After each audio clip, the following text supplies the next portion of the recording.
ខែមិនតន់ដាច់តែមនុស្សដាច់លុយមុនខែទៀតហើយទៅចេះតែទ្រាំតោះបានមួយដែរ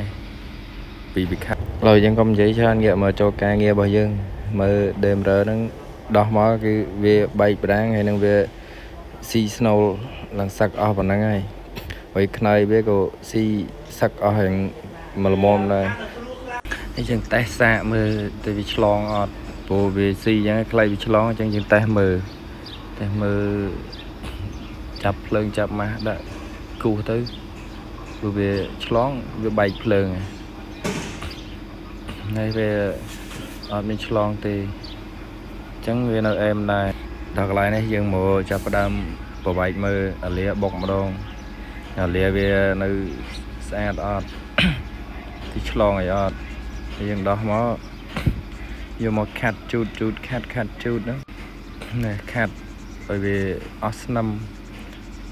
ឲ្យវាដិតល្អវិញកុំឲ្យវានៅអាអួលហើយយើងខាត់ឲ្យស្អាត